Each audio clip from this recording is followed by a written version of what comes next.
Hey guys, welcome back to channel business communication का chapter number 4 हम इस video में कंटिन्यू करेंगे। इससे पहले वाली वीडियो अगर आपने नहीं देखी तो उसको जाके देखें, जिसमें हमने बैरियर्स पढ़े थे कुछ कम्युनिकेशन के। नंबर 1 हमने जाना था सिमेंटिक और लैंग्वेज बैरियर्स के बारे में। उसके बाद नंबर 2 हमने ऑर्गेनाइजेशनल बैरियर्स क्या होते हैं वो जाना। मैं पहले वाली वीडियो की बात कर रहा हूँ, ठीक है। तो अब इस वीडियो में हम जो पढ़ेंगे वो है नंबर 3 हमारा कम्युनिकेशन बैरियर, जिसका नाम है इमोशनल और या फिर हम इसको कह सकते हैं साइकोलॉजिकल बैरियर्स के बारे में, ठीक है। और नंबर 4 फिजिकल बैरियर्स हम इस वीडियो में आगे पढ़ रहे होंगे, ठीक है। तो अगर आपने प्रीवियस वीडियोस की नहीं देखी तो उसको जाके देखें, फिर आप इस वीडियो को कंटिन्यू करें, तब आपको ज्यादा अच्छे से ये चैप्टर समझ में आएगा, राइट। तो पढ़ना और समझना शुरू करते हैं इमोशनल और साइकोलॉजिकल बैरियर्स के बारे में। तो कम्युनिकेशन और बैरियर्स दो चीजें हैं, आपको दोनों के बारे में बहुत अच्छे से पता है। कम्युनिकेशन क्या होता है, एक दूसरे से बात करना, और बैरियर्स जो भी हम बात कर रहे हैं उसमें बाधाएं आना, वो हमारे बैरियर्स कहलाते हैं। जो भी बाधा आ रही है, जो भी रुकावटें आ रही है उस कम्युनिकेशन के बीच में, वो हमारे बैरियर्स होते हैं, ठीक है। दो बैरियर हम ऑलरेडी पढ़ चुके हैं, ठीक। अब नंबर 3 हमारा इमोशनल और साइकोलॉजिकल। इमोशंस, ये हमारे सारे इमोशंस है, ठीक है। इमोशंस की वजह से जो भी बाधाएं आ रही है, जो भी बैरियर्स आ रहे हैं, वो हमारे इमोशनल बैरियर्स कहलाएंगे। साइकोलॉजिकल हम कह सकते हैं हमारे माइंड से रिलेटेड है, ठीक है, हमारे दिमाग से रिलेटेड है वो। हमें मेंटल स्ट्रेस हो सकता है, हम बहुत ज्यादा चिंता कर रहे हैं किसी चीज के बारे में, तो वो सारे हमारे साइकोलॉजिकल बैरियर्स हो गए। इमोशंस यानी कि हम बहुत ज्यादा खुश हैं, हम बहुत ज्यादा गुस्सा है, ठीक है, हम बहुत ज्यादा चिंता कर रहे हैं किसी के बारे में, हम बहुत ज्यादा एक्साइटेड है किसी चीज को लेकर, तो वो सारे इमोशंस है, ठीक है। तो कई बार इन सब चीजों की वजह से भी रुकावटें आ जाती है कम्युनिकेशन के बीच में, ठीक है। मान लो कोई सेंडर हमें कुछ बता रहा है, ठीक है, और हम रिसीवर है, हमें बहुत ज्यादा गुस्सा आ रहा है, तो हमने उसकी बात को कुछ और ही समझ लिया और उसको सुना दिया उल्टा, ठीक है। या फिर उसने हमें कोई बात बताई, हम बहुत ज्यादा खुश हैं, बहुत ज्यादा एक्साइटेड है किसी चीज को लेकर, हमने उसकी बात को किसी और वे में सुन लिया, बहुत ज्यादा खुश है ना हम, क्योंकि, ठीक है, तो हमने उसकी बात को उसी तरह से समझ लिया जिस चीज में हमारा इंटरेस्ट है, ठीक। तो ये हमारे इमोशंस की वजह से कई बार गड़बड़ा जाता है पूरा कम्युनिकेशन। बस इमोशंस की वजह से जो कम्युनिकेशन खराब हुआ है उसी को इन्होंने नाम दे दिया इमोशनल या फिर साइकोलॉजिकल बैरियर्स, ठीक है। तो अब जो हर एक व्यक्ति है उसके परसेप्शन बिल्कुल अलग होते हैं, ठीक है। हर किसी का एटीट्यूड अलग होता है लाइफ को लेकर, किसी भी चीज को लेकर, किसी भी बात को लेकर। सबकी अंडरस्टैंडिंग अलग होती है, हर कोई हर चीज को अलग अलग तरीके से देखता है, ठीक है। सबका सोचने का तरीका बिल्कुल अलग होता है, ठीक। अब जो कम्युनिकेशन होता है वो डिपेंड करता है सेंडर और रिसीवर दोनों के मेंटल स्टेटस पर, ठीक है। अब ऐसा नहीं है कि सेंडर बिल्कुल अच्छे मूड में है, बिल्कुल सही, वो अपने फोकस्ड है अपने काम को लेकर, जो लेकिन जो रिसीवर है वो बहुत ज्यादा किसी चीज को लेकर परेशान है या फिर बहुत ज्यादा दुखी है, बहुत ज्यादा खुश है वो किसी चीज को लेकर, बहुत ज्यादा एक्साइटेड है किसी चीज को लेकर। ऐसा नहीं होना चाहिए, ठीक है। दोनों का जो मेंटल स्टेटस है वो बिल्कुल नॉर्मल होना चाहिए, तब कम्युनिकेशन बिल्कुल अच्छे से वहां पर हो पाएगा। वही चीज यहाँ पर लिखी है, communication depends on the mental status of both parties, sender and receiver. जो कम्युनिकेशन है वो डिपेंड करेगा मेंटल स्टेटस पर, बोथ पार्टीज यानी कि सेंडर और receiver. If any one of them is under mental stress, अगर दोनों में से कोई भी किसी तरह के मेंटल स्ट्रेस में है, फियर में है, अपसेट है, वरी है, एक्साइटेड है, तो ना ही सेंडर सही से मैसेज को कम्युनिकेट कर पाएगा, ना ही रिसीवर उस मैसेज को सही से पढ़ पाएगा या फिर समझ पाएगा, ठीक है। If emotions overpower the communication, then the message will lose its original form and get distorted by the mental state of the concerned person. अगर इमोशंस बहुत ज्यादा हावी हो जाएंगे उस कम्युनिकेशन में या फिर उस सेंडर पे या फिर उस रिसीवर पे, तो जो मैसेज है उसकी ओरिजिनल फॉर्म लूज हो जाएगी, ठीक है। इमोशंस में नहीं बहना है बिल्कुल, ठीक है। तो अगर कोई इंसान बहुत ज्यादा इमोशनल है, बहुत ज्यादा खुश वो हो गया, बहुत ज्यादा दुखी वो हो गया, ठीक है, बहुत ज्यादा अपसेट है, वो बहुत ज्यादा वरी है किसी चीज को लेकर, मेंटल स्ट्रेस है किसी तरह का, तो वहां पर मैसेज की ओरिजिनल फॉर्म जो है बिल्कुल लूज हो जाएगी और कम्युनिकेशन प्रोसेस वहां पे पूरा खराब हो जाएगा, ठीक है। तो ये हमारे इमोशनल बैरियर्स होते हैं जो कि किसी भी तरह के इमोशंस की वजह से आते हैं कम्युनिकेशन प्रोसेस के अंदर, right. Following are the emotional barriers in the communication process. अब किस किस तरह के इमोशनल बैरियर्स होते हैं कम्युनिकेशन प्रोसेस के अंदर, ठीक है, वो हम यहाँ पर जानते हैं। आपने ये तो जान लिया कि इमोशनल बैरियर्स होते क्या है। अब किस किस तरह के वो बैरियर्स हो सकते हैं। नंबर 1 है distrust in communication, इसको थोड़ा पढ़ते हैं। There are always some superior or subordinate employees in an organization who are known for their bad temper.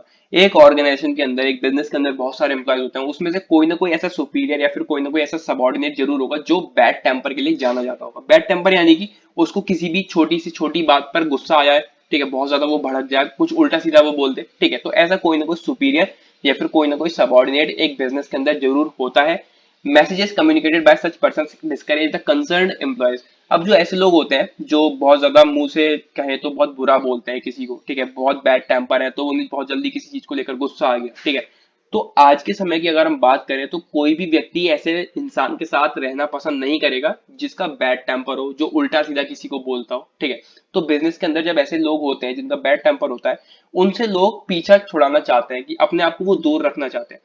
तो ऐसे लोग जिनका बैड टेम्पर है, अगर वो कोई इन्फॉर्मेशन देते भी है किसी एम्प्लॉय को तो उनकी बात को सीरियसली नहीं लिया जाता। एक समय ऐसा आ जाता है, ठीक है, आपके फ्रेंड सर्कल में भी अगर कोई ऐसा व्यक्ति होगा जो बहुत ज्यादा उल्टा सीधा आपको बोल दे, ठीक है, तो आप उसको ज्यादा समय तक नहीं झेलोगे, ठीक है, आप भी उससे थोड़ा दूरियां बना लोगे समय के साथ साथ, ठीक है। एक दिन ऐसा आ जाएगा कि आप उसकी बात को बिल्कुल सुनोगे ही नहीं, ठीक। तो बिजनेस में भी ऐसा होता है। तो ये जो उसका बैड टेम्पर, ये क्या है, ये भी तो इमोशंस की वजह से ही हो रहा है, ठीक है। उसको बहुत ज्यादा गुस्सा आ रहा है, या फिर ऐसा हो सकता है बहुत ज्यादा एक्साइटेड वो हो जाता है, ठीक है। तो जो खराब हुआ कम्युनिकेशन वो हुआ बैड टेम्पर की वजह से, वो इमोशन है, ठीक है। तो ये एक इमोशनल बैरियर ही हो गया, डिस्ट्रस्ट हो जाता है कम्युनिकेशन के अंदर, ठीक है। उसकी बात को ग्रांटेड लेते हैं, बिल्कुल सुनते ही नहीं है, ठीक है। बिजनेस के अंदर ऐसा भी होता है, ठीक है। नेक्स्ट है सिलेक्टिव एटीट्यूड। अब इसको एक एग्जांपल से समझते हैं। आप सबने स्कूल लाइफ अपनी बहुत अच्छे से एंजॉय करी है, आपके स्कूल में बहुत सारे दोस्त रहे होंगे, ठीक है, तो आप इससे रिलेट कर पाओगे थोड़ा सा, ठीक। आपकी क्लास में मान लो 30 से 40 बच्चे हैं, राइट। तो ऐसा जरूरी तो नहीं है आप हर किसी से बात करो, कोई ना कोई एक ऐसा व्यक्ति जरूर हमारी क्लास में होता है जिससे हम या तो बहुत कम बात करते हैं या फिर बिल्कुल भी बात नहीं करते, कुछ भी रीजन हो सकते हैं, ठीक है। या तो उससे नेगेटिव वाइब्स आती होंगी, हमारी अंडरस्टैंडिंग उससे नहीं होती होगी, ठीक है, मतलब उसकी और हमारी अंडरस्टैंडिंग मैच नहीं होती होगी, हमारी उससे वाइब्स मैच नहीं होती होंगी, उसकी कुछ सोच अलग है, हमारी कुछ सोच अलग है लाइफ को लेकर, कुछ भी रीजंस रहते होंगे। तो हमारी उस एक या दो व्यक्ति क्लास में होते हैं जिस भी जगह पर हम काम कर रहे होते हैं एक साथ, ठीक है, चाहे वो स्कूल हो गया, चाहे वो कॉलेज हो गया, चाहे वो हमारा कोई जॉब हो गई, ठीक है, वहां पर ऐसा कोई भी व्यक्ति हो सकता है जिससे हम बिल्कुल भी बात ना करें या फिर कम बात करें, ठीक है। इसी तरह से बिजनेस के अंदर भी होता है, बहुत सारे एम्प्लॉयज होते हैं, सबका एटीट्यूड अलग होता है, ठीक है, लाइफ को लेकर परसेप्शन सबके अलग होते हैं, ठीक है। तो हमारी उनसे वाइब्स मैच नहीं हो पाती है, ठीक है। तो जो सेंडर है, अब उसको कोई इन्फॉर्मेशन देनी है रिसीवर को, लेकिन उसके दिमाग में तो यही बात बैठी है कि यार मैं उससे बात नहीं करूंगा, ठीक है। उसने सिलेक्ट कर लिया उस पर्सन को कि मुझे उससे बात नहीं करनी है। कुछ भी रीजन हो सकते हैं, ठीक है, नेगेटिव वाइब्स वाले जो भी मैंने आपको बताया, ठीक है, कुछ भी रीजन हो सकते हैं। तो ये भी एक बैरियर आ जाता है, ये भी इमोशंस की वजह से ही आया है, ठीक है। तो सिलेक्टिव एटीट्यूड भी एक बैरियर है, इमोशनल बैरियर है कम्युनिकेशन के बीच में जो आ जाता है। लेकिन हमसे यही कहा जाता है कि सबसे सबके साथ मिलजुल कर हम रहे, सबसे हम बात करें, स्कूल में भी हमसे हमें यही सिखाया जाता है, ठीक है। तो बिजनेस में भी वही चीज होती है, जो सेंडर और रिसीवर होते हैं उन दोनों का माइंड बिल्कुल ओपन होना चाहिए एक सक्सेसफुल कम्युनिकेशन अगर उनको करना है तो, ठीक है। नेक्स्ट हमारा third, less grasping power. Grasping power मतलब चीजों को पकड़ने की क्षमता। सेंडर ने कोई चीज हमें बताई है रिसीवर को, लेकिन रिसीवर उस बात को नहीं पकड़ पाया, तो उसकी जो ग्रास्पिंग पावर है वो कम है, ठीक है। तो इससे भी इमोशनल बैरियर आ सकता है, इसको थोड़ा पढ़ते हैं। Some persons have less grasping power and therefore the message goes on losing its original meaning at every stage of communication. कुछ लोगों की जो ग्रेस्पिंग पावर होती है वो कम होती है, जिस वजह से जो मैसेज है वो चलता रहता है, मतलब जो सेंडर है वो मैसेज बोले जा रहा है, ठीक है, और उसकी मैसेज की ओरिजिनल फॉर्म जो है वो लूज होती जा रही है हर एक स्टेज पर कम्युनिकेशन की। Lack of good grasping power mainly due to carelessness. जो ग्रेस्पिंग पावर होती है वो कम कब होती है हमारी, ज्यादातर जब हमारी केयरलेसनेस हो, ठीक है। मान लो जो सेंडर है वो हमें कुछ बोल रहा है, ठीक है, लेकिन हमारा ध्यान अपने फोन पर है या फिर हम किसी और से बात कर रहे हैं, तो वो हमारी केयरलेसनेस हो गई कि हम सेंडर की बात को नहीं सुन रहे, जो इंपॉर्टेंट है हम उसको नहीं सुन रहे। टीचर हमें क्लास में पढ़ा रहा है, हमें पता है कि जो टीचर पढ़ा रहा है वो एक इन्फॉर्मेशन हमें मिल रही है जो हमारे लिए बहुत ज्यादा जरूरी है, लेकिन हम अपने दोस्त से बात कर रहे हैं, साइड में बैठा हुआ दोस्त है उससे बात कर रहे हैं, ठीक है, कुछ और एक्टिविटी में हम लगे हुए हैं, तो वो हमारी केयरलेसनेस है, उसकी वजह से हमारी ग्रास्पिंग पावर कम हो गई, उस बात को पकड़ने की पावर हमारी कम हो गई। Is also responsible for the continuous loss of communication original message. तो इससे क्या होगा, एक कंटिन्यूस लॉस होगा पूरे कम्युनिकेशन का, जो भी ओरिजिनल मैसेज हमें मिल रहा है वो हमें नहीं मिलेगा, बल्कि उसकी जो ओरिजिनल फॉर्म है मैसेज की वो पूरी तरह से लूज हो जाएगी, ठीक है। तो ये भी एक इमोशनल बैरियर है, लेस ग्रास्पिंग पावर, ठीक है। नंबर 4 है हमारा इमोशनल एटीट्यूड, ठीक है, इसको पढ़ते हैं। Many persons who are highly emotional by nature lose their mental balance. ऐसे लोग जो बहुत ज्यादा इमोशनल होते हैं नेचर से, ठीक है, बहुत ज्यादा इमोशंस में बहे हुए होते हैं वो, ठीक है, वो अपना मेंटल बैलेंस बिल्कुल खो देते हैं, which may be annoying to their superiors और subordinates. अब कोई ऐसा व्यक्ति जो बहुत ज्यादा इमोशनल है, ठीक है, किसी भी चीज को लेकर वो रोने लग गया, ठीक है, या फिर किसी चीज को लेकर बहुत ज्यादा खुश हो गया, किसी चीज को लेकर बहुत ज्यादा गुस्सा हो गया, वही चीज अभी जो हमने पीछे पढ़ी थी। तो सुपीरियर हो या फिर सबॉर्डिनेट हो, वो बहुत ज्यादा इरिटेट हो जाते हैं ऐसे लोगों से, ठीक है। So the communication become disordered, इससे कम्युनिकेशन बहुत ज्यादा खराब हो जाता है। If emotions overpower the sender receiver then the message will be interpreted adversely. जैसा कि हमने अभी पहले जाना कि अगर बहुत ज्यादा इमोशंस हावी हो जाएंगे हमारे ऊपर, तो जो हमारा कम्युनिकेशन प्रोसेस है उस पर एक नेगेटिव इंपैक्ट पड़ेगा और वो पूरा कम्युनिकेशन पूरी तरह से खराब हो सकता है, ठीक है। तो ये थे हमारे कुछ इमोशनल बैरियर्स, राइट। आगे बढ़ते हैं नंबर 4 फिजिकल बैरियर्स की तरफ, पढ़ते हैं इसके बारे में। These barriers crop up because of conditions created due to physical situations। तो जो फिजिकल बैरियर्स होते हैं ये आते हैं हमारे फिजिकल सिचुएशंस की वजह से, ठीक है। कुछ फिजिकल सिचुएशंस होती हैं जिनकी वजह से फिजिकल बैरियर्स अराइज होते हैं कम्युनिकेशन प्रोसेस के अंदर। अब वो कौन से फिजिकल सिचुएशंस हो सकती हैं वो हम आगे जानते हैं। नंबर 1 है नॉइस, टाइम एंड डिस्टेंस। ये जो नॉइस है यानी कि शोर, समय हो गया, डिस्टेंस हो गया, ये सब हमारी फिजिकल सिचुएशंस है। इनकी वजह से भी कम्युनिकेशन में बैरियर्स आ जाते हैं जिनको हम बोलते हैं फिजिकल बैरियर्स। ठीक है, इसको थोड़ा पढ़ते हैं और फिर समझते हैं। इन the communication process noise is the main physical barrier. अगर हम कम्युनिकेशन प्रोसेस की बात करें तो जो ये नॉइस है यानी कि जो शोर है वो मेन फिजिकल बैरियर है। The heavy noise of machines, tools and other appliances suppress the verbal message and make it ineffective. अब एक बिजनेस के अंदर शोर किस चीज का हो सकता है? वो मशीन्स हो सकती है, टूल्स हो सकते हैं जो भी बिजनेस में यूज हो रहे हैं, प्रोडक्शन हो रही है, ठीक है, तो वहां पे बहुत ज्यादा हैवी हैवी मशीन्स हैं, उनका शोर वहां पर हो सकता है, टूल्स का शोर वहां पर हो सकता है, दूसरे अप्लायंसेज है उनका शोर वहां पर हो सकता है। तो जो वर्बल मैसेज है, जो बोलकर बताया जा रहा है, वो इनइफेक्टिव साबित वहां पर हो सकता है। ठीक है, इनइफेक्टिव प्रूफ वहां पर हो सकता है। ठीक, हो सकता है सेंडर जो बात बता रहा है वो शोर की वजह से रिसीवर तक ना पहुंचे, पहुंचे तो गलत वे में पहुंच जाए, कुछ और मीनिंग उसको वो समझ ले। ठीक है, time and distance also create barriers in the natural flow of communication. जो टाइम है और जो डिस्टेंस है वो भी बैरियर्स क्रिएट करता है कम्युनिकेशन का जो नेचुरल फ्लो चल रहा है उसके बीच में। The distance and time interval between sender and receiver is responsible for various distortion in a message. मान लो एक सेंडर है वो दूसरे देश में बैठा है और जो रिसीवर है वो दूसरे देश में बैठा है। अब जो बिजनेस है वो आज के समय इंटरनेशनल लेवल पर चल रहे हैं। ठीक है, सेंडर रिसीवर एक दूसरे से बात करते हैं, बहुत तरह के कम्युनिकेशन बीच में होते हैं, बिजनेसेस में होते हैं। ठीक है, तो सेंडर दूसरे देश में, रिसीवर दूसरे देश में, उन दोनों की टाइमिंग अलग हो सकती है, डिस्टेंस तो ऑलरेडी उनके बीच में है ही। ठीक है, तो इस वजह से भी उनके बीच में बैरियर क्रिएट हो सकता है। जो उनके बीच में कम्युनिकेशन चल रहा है, बहुत ज्यादा इंपॉर्टेंट इन्फॉर्मेशन हो सकता है, वो शेयर कर रहे हैं अपने बिजनेस से रिलेटेड। ठीक है, तो उसके बीच में बैरियर आ सकता है टाइम और डिस्टेंस की वजह से। और हो सकता है दोनों में से कहीं ना कहीं नॉइस उनके पीछे आ रही हो। ठीक है, मान लो सेंडर जहां पर बैठा है, कोई ऐसी जगह वो बैठा है जहां पर बहुत ज्यादा नॉइस हो, या फिर जहां पर रिसीवर बैठा है वहां पर नॉइस हो। ठीक है, तो कम्युनिकेशन के बीच में क्या हुआ, बैरियर क्रिएट हो गया जिसको हम बोल सकते हैं फिजिकल बैरियर। ठीक है, उससे मैसेज उनका पूरी तरह से डिसऑर्ड हो गया और जो ओरिजिनल फॉर्म है मैसेज की वो लूज कहीं ना कहीं हो जाएगी। नंबर 2 है हेलो इफेक्ट। ठीक, इसको थोड़ा पढ़ते हैं। When there are two or more active receivers in the communication process, जब एक कम्युनिकेशन प्रोसेस के बीच में दो या दो से ज्यादा एक्टिव रिसीवर्स होते हैं यानी कि बात को सुनने वाले दो से ज्यादा लोग हैं, they express their reaction to the sender message. अब जो सेंडर ने बात कही है वो सारे रिसीवर मिलके अपने अपने ओपिनियन सामने रखेंगे। ठीक है, उस सेंडर की, सेंडर तो बोलने वाला सिर्फ एक है। ठीक है, इन्फॉर्मेशन जो मिल रही है वो एक से मिल रही है, लेकिन उसमें दिमाग कितने लोग लगा रहे हैं? दो से ज्यादा। अपने अपने ओपिनियंस वो रखेंगे, अपने अपने परसेप्शंस वो वहां पर रखेंगे। ठीक है, विच क्रिएट मच डिस्कशन। अब वहां पे डिस्कशन बहुत ज्यादा होगा। ठीक है, बोलने वाला सिर्फ एक व्यक्ति है लेकिन सुनने वाले चार पांच व्यक्ति है, तो वो अपने अपने डिस्कशन वहां पर करेंगे। In what way or in what form these receivers perceive the message depends on their mutual trust and understanding।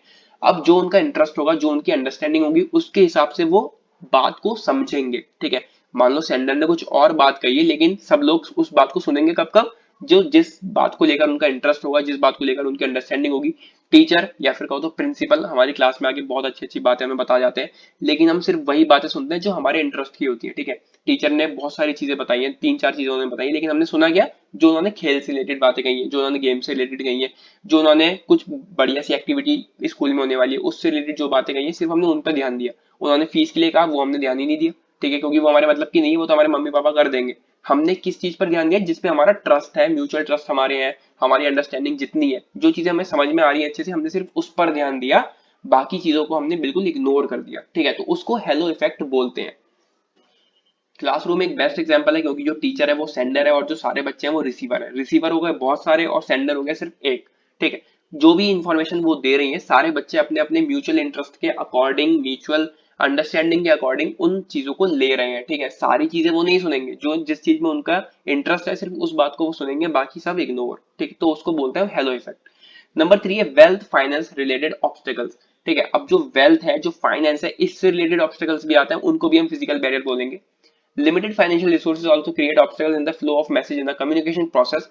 अब हमारे पास फाइनेंशियल रिसोर्सेज की कमी है तो उसकी वजह से हम वो सारी चीजें प्रोवाइड नहीं करवा पा रहे लोगों को जिससे कि वो एक इफेक्टिव कम्युनिकेशन कर सके, एक दूसरे से बात कर सके, अपनी बात हम किसी को बता सके, इंफॉर्मेशन दे सके। तो हमारे पास रिसोर्सेज की कमी है। ठीक है, expensive modern techniques also create obstacles in the transmission of message. अब हमने, हमारे पास जब फाइनेंशियल रिसोर्सेज हुए, हमने एक्सपेंसिव मॉडर्न टेक्निक्स यूज करके वहां पर सारा सेटअप किया, उसमें भी हमें प्रॉब्लम आ रही है, उससे हम मैसेज ट्रांसमिट नहीं कर पा रहे। तो ये जो फिजिकल बैरियर्स है ये दोनों ही सिचुएशन में आ सकते हैं, चाहे हमारे पास फाइनेंशियल रिसोर्सेज हो या फिर ना हो। मैं आपको अपने स्कूल डेज का एग्जांपल देता हूँ। जो हमारे प्रिंसिपल सर थे वो चाहते थे कि वो अपने ऑफिस में बैठ के ही सारी क्लासेस में अनाउंसमेंट कर सके। ठीक है, तो उन्होंने क्या किया, अपने ऑफिस में उन्होंने माइक लगवा लिया और सारी क्लासेस में, जो भी स्कूल में जितनी भी क्लासेस थी उन सब में उन्होंने स्पीकर्स लगवा दिए। ठीक है, जब उनके पास वो माइक और स्पीकर वाली फैसिलिटी नहीं थी, वो सेटअप नहीं था, तब उनको पूरा स्टेज पर आके सब चीजें बतानी पड़ती थी। ठीक है, एक समय उसमें अच्छा खासा लगता था और मॉर्निंग का समय वो रखते थे। ठीक है, सारी अनाउंसमेंट वगैरह, सारी इन्फॉर्मेशन जो भी वो देते थे वो सुबह सुबह रहता था। और अब वो प्रिंसिपल है तो उनको क्लासेस में भी जाना है, राउंड पर उनको जाना है, उनको सारी क्लासेस देखनी है कि कैसे बच्चे पढ़ रहे हैं, क्या कर रहे हैं, वो क्या शैतानियां उनकी चल रही है। ठीक है, सब चीजों पर उनको नजर रखनी है और उनके अपने भी बहुत सारे काम होते थे, तो ये सब चीजें पॉसिबल नहीं हो पा रही थी। अब उन्होंने क्या किया, जब सब में स्पीकर्स लगवा दिए, कैमरा सारी क्लास में ऑलरेडी लगे हुए थे, तो उन्होंने क्या किया, बस उन्होंने अपने ऑफिस में बैठना था। ठीक है, तो वहीं से बैठे बैठे वो बोल देते थे, जब कोई बच्चा शैतानी करता था या कोई क्लास भागदौड़ करती थी, तो वहीं से वो बुला लेते थे कि इस क्लास का ये बच्चा प्रिंसिपल ऑफिस आ जाए, या फिर ये क्लास बिल्कुल शांत बैठ जाए, मैं सबको देख पा रहा हूँ वो शैतानी कर रहे हैं, ये कर रहे हैं, वो कर रहे हैं।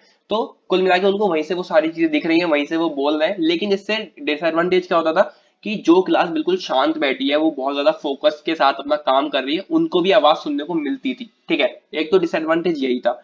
फिर समय के साथ साथ धीरे धीरे धीरे क्या हुआ, टेक्नोलॉजी है भाई, उसमें कुछ ना कुछ खराबी तो आनी है। जो चीज वो बोल रहे हैं, कुछ क्लासेस में वो बात उनकी बिल्कुल प्रॉपर अच्छे से सुनाई दे रही है, किसी में वो सुनाई नहीं दे रही, किसी में उनकी आवाज हल्की आ रही, किसी में बिल्कुल भी आवाज नहीं आ रही। तो समय के साथ ऐसा भी कुछ हुआ। ठीक है, तो उन्होंने खर्चा किया उस सेटअप में, कुछ समय तक वो बहुत अच्छे से काम करा, फिर वो थोड़ा खराब हो गया, फिर उन्होंने उसमें कुछ चीजें सही करवाई, फिर वो ठीक हो गया। तो ऐसा कुछ ना कुछ उसमें प्रॉब्लम भी आई, लेकिन वो सही भी चलता रहा। ठीक है, तो ऐसा नहीं है कि कुछ ना कुछ फिजिकल बैरियर हमारे कम्युनिकेशन के बीच में आ ही जाता है।